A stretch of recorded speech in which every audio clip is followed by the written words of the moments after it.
live? Alright, cool.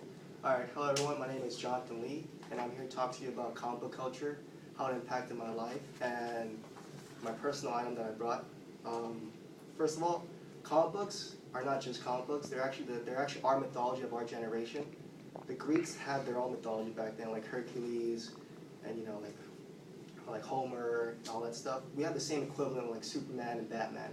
It might be kind of kiddish, but they're gonna outlive us all, and then future children or future generations of us are gonna remember them and how it impacted our social culture and everything.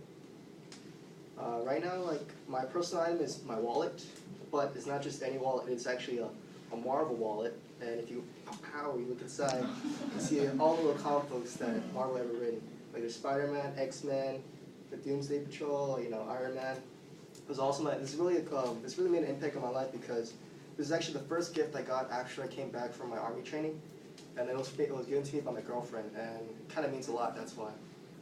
Yeah, it helped me because during basic training, like it kind of sucked, and the only way I went through it was like I had my own personal hero named Wolverine, and he's a soldier and everything. He's like, if he can do it, I can do it. Even though I don't have healing factor and have superhuman strength. The comic book culture started in 1933 with American comic books. 1938 was actually comics #1 with Superman, and that's basically like the first comic book that got more circulation and like it was widespread. Pretty much like the Golden Age. There's actually three ages for comic books. There's the Golden Age, the Silver Age, and the Bronze Age, and then there's the Modern Age for us. But then they're all named after how well comic books did, so you can imagine how bad Bronze Age was. But yeah, the Golden Age was like the best because that's when it introduced Batman, Superman, Captain America, Captain Marvel. Everyone you know right now, like all the movies, they're back during the 30s.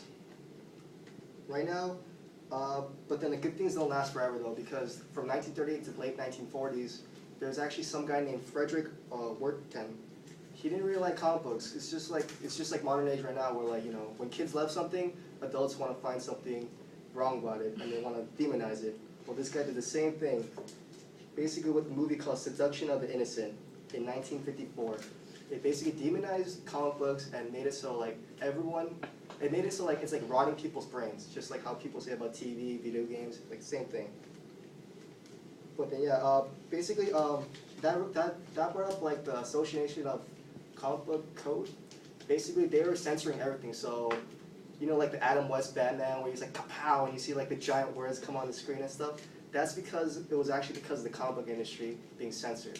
Like Superman and Batman and all like the super smile like the Joker, like hitting people with fish and stuff, like that's not really the Joker, but they had to censor him. You couldn't have a switchblade, so they gave him a fish. Yeah. Pretty much that. But then eventually, I guess, the comic book industry got wise to the fact that they didn't actually need the seal of approval for them to actually release comic books. So what they did was they actually just released it without the seal, and then that's where we have our modern literature right now, such as Batman Year One, The Killing Joke, everything. And then it's pioneer for everything where like, Marvel Industries kind of pioneered it with, Wolverine, the Hulk, like X-Men. Stan Lee wrote that, it was pretty good. And yeah. The way comic book culture impacted me though was because I love Wolverine as a kid. I kind of emulate him as much as I can. That's why I'm wearing a flannel, because he wears a flannel.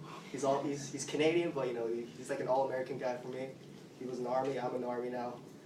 He smokes. I quit smoking, but yeah. I mean, like back in the 90s, like everyone here was probably born in the 90s, hopefully, or childhood during the 90s. Like remember the X-Men cartoons?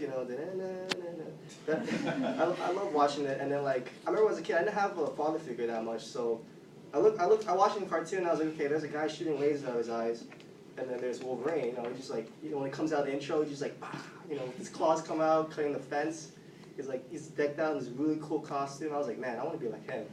So pretty much like I started emulating him, and then like helped me grow out of my shell, made me more assertive, made me more more physically fit, I guess. And then yeah, and it gave me the delusion of life, like, oh, this is awesome, But then yeah, like the comic book industry, like the comic book culture also made me closer to my friends too, because like not too recently though, it was like comic movies actually were popularized, and now everyone thinks they know everything about comic books. Oh yeah, fucking Thor, you know. Yeah, I love Thor. Yeah, but then the thing was, like, he was not that popular, but it made me closer to my friends because, like, we used to go to midnight screenings from, like, Iron Man 2, and Iron Man 3, and then we just rolled on to Captain America, and went on to the Avengers, which was the big one, and I guess the Dark Knight and Dark Knight Rises, too, because, you know, we don't hate DC or Marvel. Yeah. But yeah, they made me closer because it brought my friends together, and they started reading comic books, and they got their friends to start reading, and then I guess we just started trading comic books too, and then yeah, it was pretty awesome. Like, it's like a little, like, you know, renaissance for comic books again, because it's a dying industry, and you guys should really support it. One thing I hope everyone got from this is to read a comic book. It doesn't make you a nerd, it doesn't make you a geek. You know, help pass the time. If you're depressed, you might click with the hero and think, hey, you know, that guy can do it, I can do it too. Thank you.